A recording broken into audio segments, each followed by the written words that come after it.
이 덴마크라고 하는 나라는 이 유엔이 발표한 세계 행복 지수 2년 연속으로 1위를 한 나라입니다. 그러니까 참 부러운 거 아닙니까? 온 국민들이 그렇게 세계에서 제일 행복한 그런 국민으로 알려져 있는데요. 근데 여러분, 이게 참 의아한 게 뭐냐 하면은 이 환경으로 보면은 이 덴마크는 정말 행복하기 어려운 나라입니다. 왜 그러냐 하니까 1년 중에 절반이 비가 온답니다. 그리고 겨울이 되면은 해가 하루에 4시간 정도밖에 안 뜬답니다.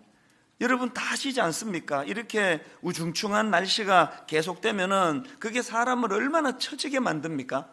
실제로 덴마크 겨울은요, 이 우울증 약 복용이 세계 1위라는 겁니다. 이게 이해가 되지 않는 거 아닙니까? 이렇게 우울하기 쉽고 우중충하고, 그래서 겨울에는 실제로 우울증 약 복용률이 세계 1위인 이 덴마크가 어떻게 세계 행복 지수에 국민들이 가장 행복한 나라로 그렇게 알려진 나라가 될 수 있느냐는 겁니다. 그래서 이렇게 질문을 던지면은 대부분의 경우 그 이유를 설명할 때 이 휘게라고 하는 이 덴마크 단어를 가지고 이렇게 설명을 합니다. 왜 그런 열악한 상황에서도 그 나라 사람들이 그렇게 행복할 수 있었나? 이 휘게라는 이 단어가 그 덴마크 사람들만의 아주 독특한 그 생활 방식을 설명하는 단어이기 때문에 이게 다른 나라 말로는 정확한 해석이 어렵다는 거예요. 최근에 제가 어느 그 기사에 보니까 이 휘게라는 단어를 길게 설명해 놓은 그 글이 있더라고요. 이게 한두 마디로 딱 설명을 못하니까 길게 설명하는 거 아닙니까? 덴마크 사람들이 그런 열악한 상황 속에서도 행복할 수 있게 만든 비결이 휘게라는 단어에 있는데, 이 휘게를 설명하는 내용들을 한번 잘 들어보십시오. 휘게의 근본은 잘난 척하거나 어스대지 않고 어느 누구도 공박하지 않으며 경쟁하지 않는 것이다. 남들을 깔아뭉개고 각광받겠다고 용을 쓰지 않는다. 다른 이들에 대해 불평을 하지 않는다. 중간에 생략하고요. 휘게의 불문율은 이렇다. 나 자신을 그대로 내보인다. 뭔가를 과시하려 애쓰는 것에서 벗어나 경계태세를 허문다. 가면을 벗어던지고 껄끄러운 문제들은 제쳐놓는다. 경쟁, 과시, 가식이 세상을 피곤하게 한다고 본다. 또 중략하고 잘나 보이려, 과시하려, 불평하다가 부정적 생각만 하다가 세월을 허비하지 않는다. 소중한 사람들과의 지금을 귀히 여긴다. 그러다 보면 모든 순간이 행복하다. 이게 덴마크 사람들의 생활 방식을 설명하는 이 휘게라는 단어라는 겁니다. 여러분, 저는 오늘 본문 말씀을 묵상하다가 바로 이 덴마크 사람들의 그 생활 방식을 설명하는 이 휘게라는 단어가 떠올랐는데, 왜 그러냐 하니까요, 여러분, 성경이 시종일관 강조하는 것, 이게 휘게라는 단어 아닙니까? 하나님이 우리에게 원하시는 삶의 태도, 이게 휘게 아닙니까? 오늘 본문에도 보면은 바울이 3가지 질문을 우리에게 던져주면서 우리 자신을 돌아보게 하는데요.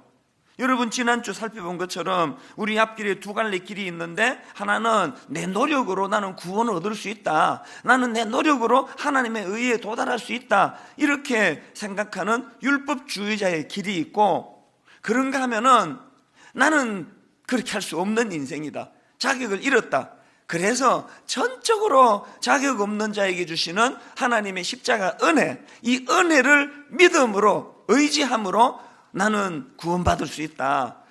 2갈래 길이 있는데 예수 믿는 우리는 후자를 택한 사람들이다, 그런 말씀을 드리지 않았습니까? 지난주 본문이 그런 내용을 주를 이루는데요. 이제 오늘 본문에서는 바울이 한 걸음 더 나아가가지고 3가지 질문을 던짐으로써 이제 이 율법주의자들, 자기 힘과 능력과 노력을 중요하게 여기는 율법주의자들이 왜 불행할 수밖에 없는지, 또 은혜를 사모하는 자들이 왜 행복할 수밖에 없는지 3가지 질문을 던지면서 이것을 지금 강조하고 있는 것입니다. 자, 본문에 나오는 이 3가지 질문 중에서 첫 번째 질문이 뭐냐? 27절입니다. 그런즉 자랑할 때가 있느냐? 있을 수가 없느니라. 여러분, 저는 이 27절에 나오는 이 첫 번째 질문을 통해서 자기 노력을 통해 구원을 얻을 수 있다고 믿는 사람들에게 나타나는 가장 강력한 문제는 자기 자랑의 문제라는 거예요. 그렇지 않겠습니까? 여러분, 이런 자기 자랑의 문제가 왜 위험한가 하면요, 하나님이 규정하시는 말씀 때문이에요. 고린도전서 1장 28절 29절을 보십시오. 하나님께서 세상의 천한 것들과 멸시받는 것들과 없는 것들을 택하사 있는 것들을 폐하려 하시나니 이는 아무 육체도 하나님 앞에서 자랑하지 못하게 하려 하심이라. 저는 종종 그것을 느끼는데요, 우리 교회 성도님들이 얼마나 대단한 분들입니까? 여러분, 한 분 한 분이. 어떨 때는 제가 이 구독하는 신문을 딱 펼치다가 깜짝 놀랄 때가 여러 번 있습니다. 우리 교회 성도님들 중에 그 신문에 고정 칼럼 리스트가 계시고요, 그분이 쓴 글을 읽으면 막 감탄이 나와요. 빈틈이 없이 논리가 전개되면서 그런 칼럼을 쓰시는 그 성도님을 내가 신문에서 보면서, 야, 이분이 지금 제 설교로 들으려고 지금 앉아 계시거든요. 그럼 또 속으로, 이 논리가 왜 저렇게 허약하지? 왜 저렇게 예화를 맞지도 않는 걸 들지? 막 그렇게 하실 것 같아서 어떨 때는 제가 막 주눅이 드는 거예요. 그럼 하나님께 제가 궁금한 게, 왜 저런 분을 쓰시지? 그 논리 정연하고 예화도 적절하게 잘 드시고, 그러면 설교하는 본인도 편하고 듣는 여러분도 좋은 거 아닙니까? 그 하나님 왜 이렇게 모자라는 아무것도 없는 부족한 저를 하나님은 왜 쓰실까요?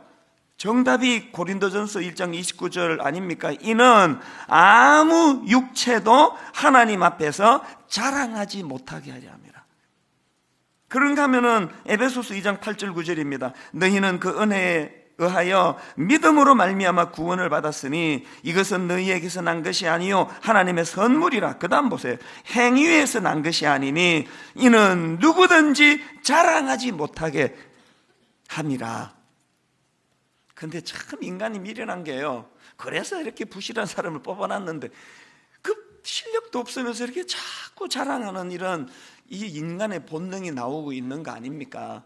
하나님은요, 심령이 가난한 사람을 좋아하신다 그러시잖아요. 예수님이 우리에게 주신 팔복, 그 8가지 복 중에 제일 먼저 나오는 게 마태복음 5장 3절. 심령이 가난한 자는 복이 있나니 천국이 그들의 것이며. 하나님은 우리 심령이 가난하기를 원해요. 그래서 나는 부유하다, 나는 내 능력으로 난 구원을 얻을 수 있다, 난 내 도덕이 강하기 때문에 나는 내 윤리로 구원을 얻을 수 있다, 이런 사람들보다는 나는 아무 자격이 없습니다, 그래서 주님 은혜만 구합니다, 이런 사람들을 기뻐하신다는 거예요. 오늘 이 자기 자랑의 문제는요, 모든 인간에게 파생되는 이 비극의 근본적인 원인을 제공하는 거라고 생각합니다. 혹시 여러분 그 아프리카 중남부 초원에 서식한다는 임팔라라고 하는 그 초식 동물을 혹시 아시는지 모르겠는데요, 제가 인터넷을 검색해서 이 사진을 보니까 사슴 같아요. 그리고 뿔이 아주 독특하고 예쁘게 되어 있습니다. 이게 나선형으로 이렇게 그 나사처럼 뿔이 이렇게 되어 있는데요, 그러다가 보니까 이 임팔라는 이제 그 긴 뿔을 가지고요, 이제 자기들끼리 싸울 때 이 뿔을 서로 부딪히면서 싸우는데요, 얼마나 세게 그 부딪히는지 그 초원에서 탁탁 이 뿔 부딪히는 소리가 막 퍼져나간다는 거예요. 근데 여러분, 그 초원에서 이 임팔라라는 이 뿔 부딪히는 소리를 듣기 원하는 존재가 하나 있답니다. 누굴까요? 사자. 그래서 이 임팔라라는 초식 동물이 싸우느라고 지들 뿔끼리 탁탁 부딪히는 소리가 나면 득달같이 사자가 달려와가지고 그것을 잡아먹으려고 하는데, 불행하게도 이 임팔라라는 이 초식동물은 그 뿔과 뿔끼리 부딪히면서 싸우느라고 정신 다 팔려가지고 사자가 오는지도 모르고 그렇게 잡혀 죽어간다는 거예요. 이게 우리 인생이라 그러면 너무 과장하는 겁니까?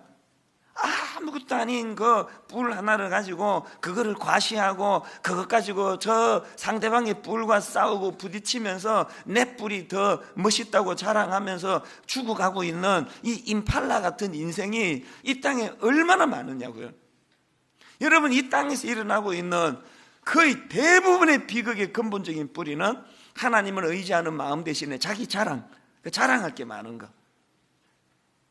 분당 우리 교회가 이렇게 커지고 또 요즘에는 자꾸 일만성도 파송 운동한 걸 가지고 자꾸 이거가 막 기사가 나오고 부각이 되고 하니까요, 우선 너무너무 민망할 뿐만 아니라 내 인생에게 위기다, 자꾸 위기가 느껴지는 거예요. 자꾸 내 뿔을 자랑하기 시작하면은 그거는 망하는 것밖에 없거든요. 여러분, 분당 우리 교회가 또 제가 초심을 잃지 않고 밖에서 누가 뭐라고 이야기를 하든지 간에 우리는 그저 하나님 앞에 가난한 마음, 하나님 은혜 아니고는 나는 살 수가 없습니다. 은혜 아니고는 우리 가정이 유지될 수가 없습니다. 하나님은 이 가난한 마음을 기뻐하신다는 거예요. 그런가 하면은 두 번째 질문이 본문에 나오는데 어떤 질문입니까? 29절입니다. 하나님은 다만 유대인의 하나님이시냐, 또한 이방인의 하나님은 아니시냐. 저는 이 구절 속에서요, 유대인들이 그 자기 자랑, 우리는 선민이다, 택한 백성이다, 그 자기 자랑이 이방인을 무시하고 이방인들을 향해 가지고 저것들은 지옥의 불쏘시개 끓이로 태어난 존재다, 저들은 구원받지 못했다, 저주받은 인생이다. 오늘 저는 이 두 번째 질문을 통해 너무너무 무서운 진리 하나를 발견하는데요, 여러분, 인간은요, 그 자기 자랑이 반드시 타인 비하로 연결이 된다는 거예요. 자기 자랑이 많은 사람은 남을 무시하기를 좋아하고, 자기 자랑이 많은 사람은 자기만 최고고 나머지는 다 시시해요. 오늘 우리에게 이런 모습은 혹시 없습니까? 누가복음 18장 11절 12절에 보니까 바로 이것을 증명해 보이는 바리새인이 등장하는데요, 한번 보시겠습니까? 바리새인은 서서 따로 기도하여 이르되, 하나님이여, 나는 다른 사람들 곧 토색, 불의, 간음을 하는 자들과 같지 아니하고 이 세리와도 같지 아니함을 감사하나이다. 나는 일회에 2번씩 금식하고 또 소득의 11조를 드리나이다 하고, 여기 보니까 지금 자기 자랑하고 상대방 비하, 이게 막 뒤섞여 있는 거 아닙니까? 참 가슴 아픈 건요, 교회 안에 이런 바리새인의 모습이 의외로 많다는 거예요. 여러분, 생각보다 많아요. 오늘 바울이 던지는 이 두 번째 질문을 마음에 담으면서 깊이 자기를 돌아봐야 한다고 저는 생각을 합니다. 그런가 하면은 본문에 나오는 세 번째 질문이 뭔가 하니까 31절입니다. 그런즉 우리가 믿음으로 말미암아 율법을 파기하느냐? 그럴 수 없느니라. 이게 무슨 뜻인지 아시죠? 율법주의자들이 우려하는 게 뭡니까? 아니, 사람이 율법을 의지 안 하고 공짜로 얻는 은혜만 의지하면 그 자기 노력이 없어져 가지고 율법을 안 지키고 율법을 무시하게 되는 그런 위험이 있지 않느냐. 이런 문제 제기에 대하여 바울이 단호하게 뭐라고 이야기합니까? 그럴 수 없느니라. 여러분, 이 은혜의 감격을 맛본 분들은 다 아실 거예요. 이 자격 없는 자를 구원해 주신 은혜의 감격이 내게 넘쳐난다 할 때 그것이 얼마나 큰 에너지가 된다는 걸요. 여러분, 내가 이 율법을 지켜야만 내가 하나님께 구원받을 수 있다, 그래서 쥐어 짜듯이 율법을 지키는 율법주의자들보다 오히려 거기에 무게를 두지 않고 십자가 은혜에 무게를 두는 그 사람이 결과적으로는 율법을 더 잘 지킨다는 거 아십니까? 오늘 여기 예수 믿는다고 하면서 율법, 하나님의 말씀을 잘 지키지 않고 세상에 그냥 부끄러운 짓 하나도 부끄럽지 않게 하고, 그러면 그게 여러분이 십자가 은혜를 모른다, 이걸 지금 웅변적으로 소리 지르고 있는 거예요. 은혜를 알면요, 그렇게 막 살 수가 없습니다. 오늘 이 바울이 던지는 세 가지 질문을 자주 점검하셔야 돼요. 그래서 우리는 이 질문의 첫 번째 질문 속에서 나는 하나님 싫어하시는 자기 자랑에 빠져 있지 않나. 여러분, 지금 뭘 자랑하고 계시는지 점검해 보세요. 그런가 하면 두 번째 질문을 통해 나의 이 자기 자랑이 타인 비하로 그렇게 지금 연결되고 있지 않는가. 은근히 남을 깎아내리고 은근히 남을 무시하는 이런 교만은 내게 없는가? 그런가 하면은 나는 믿음의 사람답게 은혜의 감격으로 하나님 원하시는 말씀과 계명을 지키려고 애쓰고 있는가? 저는 오늘 이 바울의 세 가지 문제 제기를 보면서 저는 이 복음이 능력이다. 그래서 이 복음이 가져다 주는 이 두 가지 변화를 오늘 본문에서 제가 좀 뽑아봤는데요. 여러분, 첫째로요, 복음이 왜 내게 능력입니까? 복음은 이 자랑의 내용을 바꾸어 준다는 것입니다. 오늘 본문을 기록한 바울이 그것을 온몸으로 나타내 보여주는 거 아닙니까? 여러분, 바울이 예수님 만나기 이전의 상태를 이렇게 설명합니다. 빌립보서 3장 4절부터 6절. 그러나 나도 육체를 신뢰할 만하며 만일 누구든지 다른 이가 육체를 신뢰할 것이 있는 줄로 생각하면 나는 더욱 그러하리니 나는 8일 만에 할례를 받고 이스라엘 족속이요 베냐민 지파요 히브리인 중에 히브리인이요 율법으로는 바리새인이요 열심으로는 교회를 박해하고 율법의 의로는 흠이 없는 자라. 이 자기 자랑이 엄청 많았던 게 예수님 만나기 이전에 바울의 상태였습니다. 그랬던 그가 예수님을 만나고 어떻게 변했나? 바로 그 다음 7절 보십시오.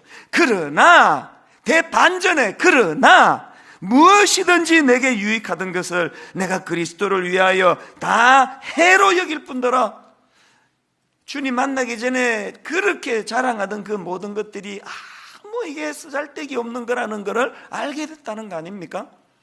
갈라디아 6장 14절도 똑같은 말씀이 나옵니다. 그러나 내게는 우리 주 예수 그리스도의 십자가 외에 결코 자랑할 것이 없으니. 오늘 여러분, 우리가 십자가 이 정신을, 신앙을 우리가 받아들인다 할 때 그리스도로 말미암아 세상이 나를 대하여 십자가에 못 박히고 내가 또한 세상을 대하여 그러하니라. 오늘 우리가 그 붙잡고 있는 그 자랑거리들, 그 집착하고 있는 그거, 최근에 여러분 그 암벽 전문가 인터뷰 기사를 내가 본 적이 있는데요. 그 긴 인터뷰 중에 눈에 확 들어오는 게 하나 있었습니다. 이분이 암벽 전문가니까요, 이제 암벽을 주제로 해서 그 드라마를 찍었나 봐요. 저게 뭔지를 모르겠는데요. 이분이 이제 전문가니까 거기에 아마도 이제 자문위원으로 거기에 이제 참여한 것 같아요. 요즘에는 컴퓨터 그래픽으로 그 위험한 건 다 처리를 하는데 그때는 다 직접 연기를 했대요. 그래서 이제 그 여주인공이 북한산 인수봉에 매달려가지고 이제 로프로 칼을 자르면은 밑에서 이제 그 주인공이 이제 팔을 뻗어서 그를 이제 그 받아주는, 붙잡아주는 그런 씬이라는데요. 사고가 난 거예요. 이 여주인공이 실수를 해가지고요, 여러분, 북한산 인수봉에서 70m 아래로 떨어졌대요.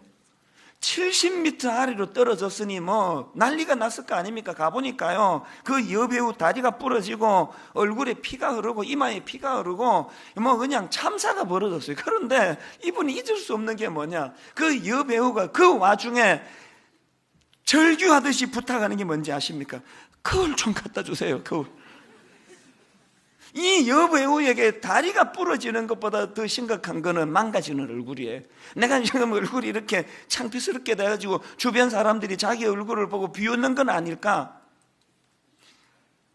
저는 그 기사를 보면서요,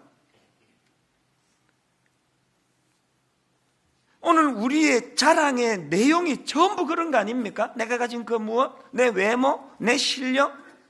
우리 아들 이번에 수능 몇 점 받은 거? 그 사람이 자랑하는 그게 그 사람의 내면이에요.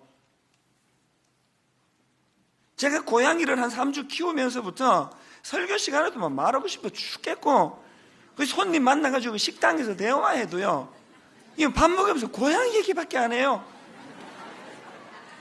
그 아니고 강아지. 예. 난 제정신이 아니라 강아지 생각만 하면 이제 막 이렇게 밥을 먹으면서 어떻게 해서든지 강아지 얘기를 하고 싶어가지고요, 혹시 강아지를 키우십니까? 그래가지고 안 키운다 그러면 조금만 이야기해주고, 강아지를 키우십니까? 그래서 그 집이 강아지 키운다 그러면 제가 할 일이 없어요. 그쪽에서 더 많이 얘기해요. 요즘에 제가 뼈저리게 느끼는 게요, 사랑은 관심이고요, 그 사람의 관심은 자랑으로 나오게 돼 있는 거예요. 뭐 어떤 상황에서 뭐 무슨 상황, 회의를 하든지 식사를 하든지 어디를 가든지 강아지 이야기가 나올 수밖에 없는 거는 그 내면 세계에 강아지에 대한 생각이 많이 있기 때문이거든요. 저는 그 강아지를 키우면서 많은 생각을 해요. 내 안에 예수 그리스도가 과연 자리 잡고 있나? 내 안에 예수 그리스도가 자리 잡고 있으면 자랑하게 되어 있습니다. 저는 지난주에 신문 기사 하나를 보고요, 엄청난 도전을 받았습니다. 미국이 지금 이슬람 국가 IS와의 그 테러 전쟁을 벌이면서 이제 이 크리스마스도 특정 종교의 색채를 최소화해야 된다. 그래가지고 지금요, 예수 그리스도 또 뭐 크리스마스 이런 예수님과 관계된 색깔을 다 뺀다는 거예요. 심지어는 지금 스타벅스 같은 데는요, 거기에 뭐 메리 크리스마스 이런 걸 다 빼버리고요. 제가 지난주 진짜 손님 모시고 그 스타벅스에 갔더니요, 컵이 그냥 이렇게 빨간색으로 색칠만 되어 있고 아무 글씨가 없어요. 왜 이 색깔을 했는지 설명 하나도 없습니다. 심지어는 이제 미국 사람들끼리 인사할 때, 제가 이민 생활할 때도 메리 크리스마스, 메리 크리스마스 이게 주 인사였는데 이제는 메리 크리스마스라는 인사를 거의 쓰지를 않고 해피 할러데이, 명절을 즐겁게 보냅시다, 예수님에 관한 것 지금 다 빼고 있다는 거예요.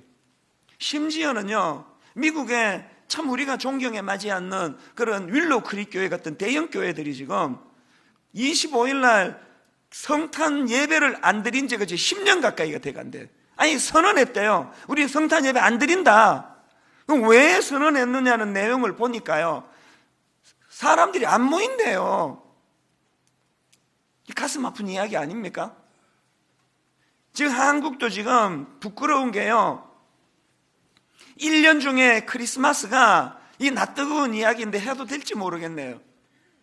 여러분, 1년 중에 성탄절이 콘돔이 1년 중 제일 많이 팔리는 날이래요. 여러분, 성탄절이 호텔, 모텔, 동이 나는 그런 날이래요. 그래서 저는 그날 그 기사를 보면서 제 안에 성령님이 계시니까요, 도전이 되더라고요. 기분 나쁘지 않아요. 이게 이제 제대로 돼 간다. 예수 이름도 없이 지들끼리 파티하는 이 시끄럽고 복잡한 크리스마스 문화를 이제 우리가 되찾을 때가 됐다. 제가 그날 엄청 도전을 받았습니다. 이제 분당 우리 교회는요, 이제 이 크리스마스가 예수님이 주인공이신 축제가 되도록, 여러분 이 크리스마스가 예수님을 마음껏 자랑하는 날이 되도록 이제 머리를 맞대고 연구해야 돼요. 저는 사실 지금까지요, 추리하지 마라 그랬습니다. 그 옆에 바로 있는 무슨 AK 플라자 가면은 막 어마어마한 추리가 있고 다 하는데, 그 우리가 뭐하러 돈 들여서 그런 거 아니야? 가서 그거 봐라. 추리하지 마라 그랬어요. 저는 생각이 바뀌었습니다. 이제 제대로 된 추리할 거예요. 그래서 저는 청년부에게 지금 부탁을 했습니다. 우리 드림센터 1층을 정말 창의적이고 아름다운 크리스마스 추리를 만들어봐라. 그래서 그거를 동영상으로 찍어가지고 유튜브에 올리고 이곳저곳에다가 퍼나르면서 진정 예수 그리스도의 나심을 기뻐하는 추리가 뭔지를 우리가 한번 보여주자. 그 대학생들은 지금 시험 기간이고 청년부는 너무 갑자기 오다를 받아가지고 난감해 하는데요, 원래 안 되면 내년에 할 거예요. 여러분 중에 그런 톡톡 튀는 아이디어가 있으면은 여러분 머리를 맞대고 이제 예수님을 주인공으로 한 크리스마스 문화를, 우리가 빼앗긴 문화를 되찾을 때가 됐습니다. 세상은 이제 관심 끄라고 그러세요. 저는 정말 예수 그리스도를 마음으로 영접한 주님의 자녀들이 이 한 달이 축제같이, 그래서 대림절이라 그래요. 4주 동안 오실 예수님을 기다리고 사모하면서, 여러분 이제 홈페이지에 들어오시면요, 오실 예수님 크리스마스를 기다리는 사람들이 묵상해야 되는 성경 구절을 이제 우리 홈페이지를 통해 이제 올려드릴 거예요.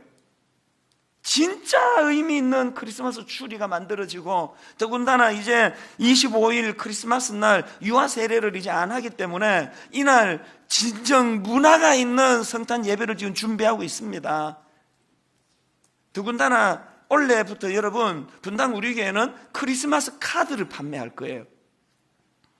거기에 해피 할러데이 이런 거 쓰지 말고 주인공 되신 예수님을 자랑하고 그 카드, 저도요 대학교 다닐 때 손 카드를 밤 꼬박 새면서 80통씩 썼습니다. 80통씩.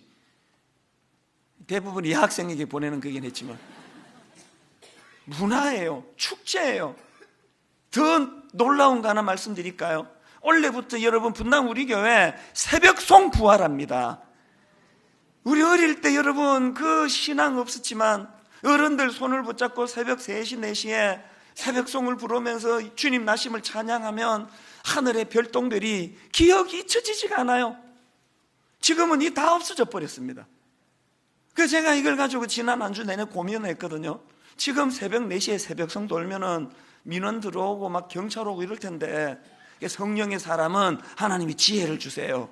그래서 이번에 놀라운 지혜를 제가 얻었는데요. 새벽송을 12월 24일 9시부터 할 거예요. 저녁 9시부터 이제 다음 주일날 신청을 받습니다. 우리 집에 새벽송 와주세요. 한 팀. 나는 새벽송에 참여하겠습니다. 한 팀. 그래가지고 교구별로 여러분 분당, 경기도, 서울 곳곳에서 24일 날 크리스마스 이브 밤에 예수 그리스도가 주인공이 되어 주님을 찬양하는 이런 일들이 곳곳에서 일어날 줄로 믿습니다. 이번 크리스마스는 내 자랑의 내용이 달라지는 은혜가 있기를 바랍니다. 자기 자랑하고 뿔 자랑하고 그러다가 사단에게 그냥 먹이가 되는 인생이 아니고 이 땅에 오신 예수 그리스도를 자랑하는 인생이요. 그런가 하면 두 번째로 여러분 복음은요 본질을 향한 열정을 회복시켜 준다는 거예요. 31절 그런즉 우리가 믿음으로 말미암아 율법을 파괴하느냐 그럴 수 없느니라 도리어 율법을 굳게 세우느니라. 여러분 이거 열정 아닙니까? 아까 제가 바울이 예수님 만나고 자랑이 달라졌다 말씀드렸는데요, 자랑만 달라진 게 아니에요. 바울의 열정을 보세요.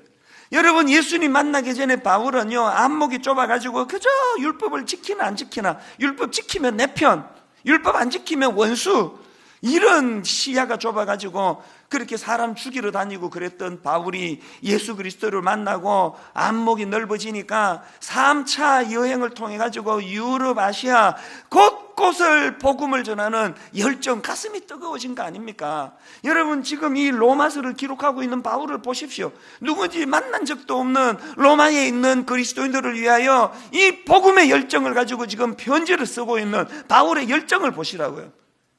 여러분 분당 우리 교회 성도들이 이제 이 열정을 되찾기를, 열정을 회복하기를 주님 이름으로 축원합니다. 우리 여러분 시시하게 살지 않기를 바라요. 저 개척 초기에 하나님 앞에 진짜 그렇게 구했습니다. 하나님 녹슬어 없어지는 인생이 되지 않게 해주세요. 따라서 없어지기를 원합니다. 하나님. 여러분 우리 교회 초창기에요 특세를요 봄에 40일 특별 새벽 부흥회, 가을에 40일 특별 새벽 부흥회, 연말에 이 시간에 2주간 특별 새벽 부흥회. 맨 처음 특별 새벽 부흥회를 시작할 때는요 9월 20 며칠부터인가 해가지고 40일을 딱 잡아놨는데 11월 달까지 못 견디겠는 게 못 견디게 8월 말에 왜 20 며칠까지 왜 기다리고 있어야 되느냐고. 그래가지고 제가 8월 마지막 주일을 설교하다 갑자기 내일부터 특세 시작합니다. 그래가지고 60일을 해. 60일을. 성령의 사람은 그 안에 불이 붙어요. 어떤 은혜로 내가 구원을 받았고 어떤 은혜로 내가 이 자리까지 오게 됐는데, 제가 사실은 지난주에 하나님께 좀 회개를 좀 했습니다. 교회가 좀 커지고 13년이 되면서 정직하게 부끄러운 고백을 하자면 저 안에 그 초창기의 열정이 많이 식었어요. 많이. 그래서 우리 부교육자들 사이에 맨날 무슨 말이 도는가 하면은요 화요일 회의 때 이런 거 할 때 부교육자들이, 우리 고참 교육자들이 신참한테 해주는 말이 이게 거의 공식처럼 한대요. 내년에 또 할 거예요. 신입 교육자가 들어오면은 세월 좋은데 들어온 줄 알으라고. 화요일 회의할 때 몇 년 전에 목사님이 그냥 막 난리 법석을 떨었는데 지금 그런 게 이제 많이 순화됐다는 거예요. 저는 그 얘기를 들을 때마다 부끄러움을 느껴요. 이제 베푸는 거 아닙니까? 이제 교육자들을 다그치고 힘내라고 촉구하고 열정을 선포하고 시시하게 목회하지 말라고. 신방 한 가정을 가더라도 거기에 인생을 걸고 몇 가정 신방했는 게 중요한 게 아니라 한 성도 한 성도에게 마음을 쏟으라고 그렇게 가르치는 게 느슨해지고 있다는 그 얘기 아닙니까? 지난주 제가 이 본문을 묵상하다가 그 사실이 하나님 앞에 부끄러워지더라고요. 제가 회개 많이 했습니다. 설교도 마찬가지예요. 진짜 부끄러운 고백인데요, 개척 초기에는 설교가 서툴렀습니다. 뭐 어떻게 해야 되는지도 모르겠고 뭐 중고등부 애들만 상대하다가 어른 설교를 해놓으니까 이거 맞추기가 어렵더라고요. 그러나 여러분, 토요일 날 제가 2시간 이상 잡은 적이 별로 없어요. 새벽 5시까지 설교 준비하고 온 진액을 다 쏟았는데, 요즘은 제가 헛바람이 들어가지고요, 설교 잘하는 줄 알고 있습니다. 갤럭시 무슨 아이폰 해가지고 조회가 100만 건이 넘는데요, 저 대단한 설교가 아닙니까? 이제는 그렇게 막 쥐어짜지 않아도요, 막 설교가 술술 나오는 것 같아요. 이게 타락이라는 거, 이게. 제가 공개적으로 여러분 앞에 사과하고요, 공개적으로 다시 한번 복음이 주는 열정을 회복하기를 저는 주님 앞에 기도할 것이에요. 제가 그렇게 할 테니까요, 여러분 모두도 그러시면 안 돼요. 모태신앙, 장로, 권사, 오래 예수 믿어가지고 열정을 잃어버렸다면 하나님 이 열정을 회복시켜 주시기 바랍니다. 복음은 식어버린 열정을 회복시켜 줍니다. 바울 같은 위대한 인물로 만들어주는 거예요. 오늘 결론을 저는 이렇게 맺기 원합니다. 여러분, 내년에 분당 우리 교회 4번째 분립 개척을 시작합니다. 작년에도 인큐베이터 교회를 하면서 너무너무 사랑하고 아끼던 성도들이 그 분립 개척 교회로 간다는 소식을 들을 때마다 억장이 무너졌어요. 억장이. 전에 말씀드렸나요?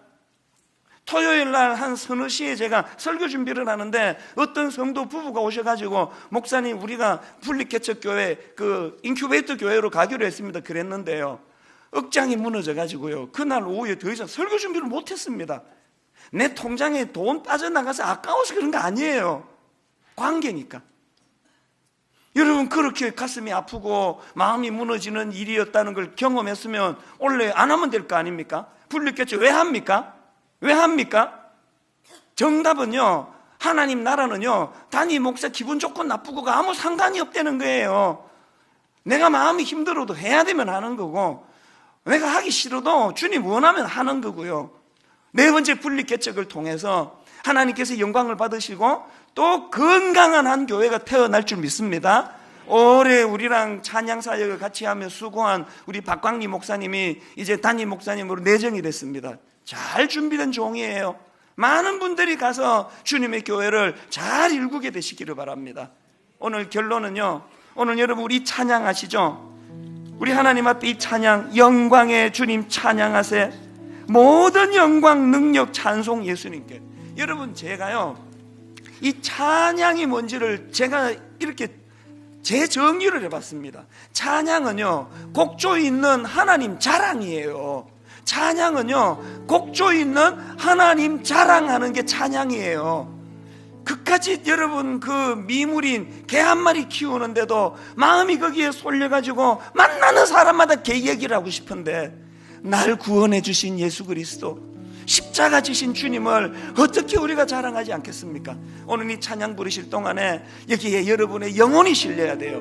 여러분의 마음이 담겨야 돼요. 주님 어떻게 날 위하여 일하셨는가, 가사 한마디 한마디의 마음을 담으면서 우리 이렇게 찬양하기 원합니다. 영광의 주님 찬양하세. 영광의 주님 찬양하세. 모든 영광, 능력, 찬송 예수님께. 우리 다 자리에서 일어나세요. 자리에서 일어나셔서 영광의 주님 찬양하세. 주의 백성 모두 함께 찬양하세. 우리 주님을 이렇게 자랑합니다. 두 손을 높이 들고 주 이름 찬, 존귀와 영광 모두 누구에게? 주 예수님께.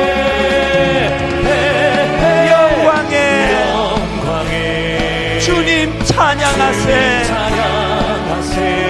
죽으시 부활하신 만왕의 왕, 우리 더 기쁨으로 주님을 자랑합니다. 영광의 주님 찬양하세. 모든 영광 능력 찬송 예수님께. 영광의 누굴 찬양합니까? 주님을 찬양합니다. 왜요? 주의 백성 모두 함께 찬양하세. 날 구원하신 하나님, 두 손을 높이 들고 주 이름 찬양. 존귀와 영광 모두 주 예수님께.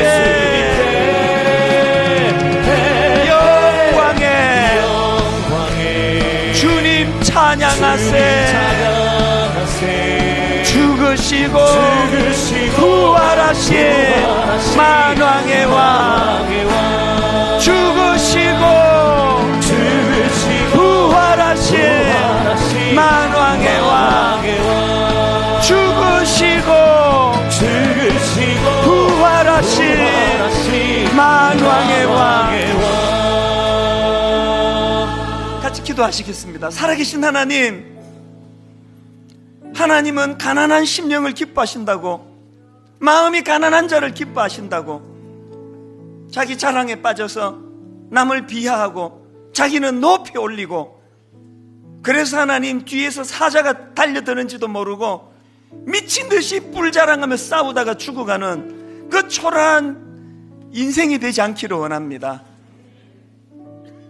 내 공로로 구원받을 수 없다는 사실을 철저하게 인식하고 자격 없는 나 같은 것을 구원해 주시고 감히 이 목회자의 자리로까지 인도해 주시며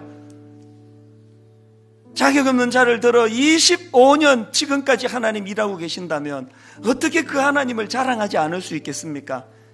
우리 모든 성도님들이 이번 한 주간 자기 삶을 되돌아보며 하나님 은혜가 얼마나 컸는지를 자랑하기를 원합니다.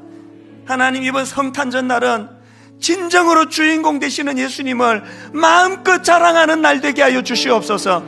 세상이 의미도 알지 못하고 크리스마스를 완전히 이상한 잔치로 만들어 버렸는데 그들이 관심을 다 끄기를 원합니다. 이제는 우리가 진정 주님을 찬양하고 기뻐하며 성탄절에 우리 어린 꼬맹이서부터 어른에 이르기까지 잊혀지지 않는 추억이 만들어지는 성탄절이 되게 하여 주시옵소서. 이번 한 주간 삶 속에서 나는 낮추고 상대방을 세워주며 주님의 은혜를 자랑하는 그리스도인의 삶을 살아가게 하여 주시옵소서.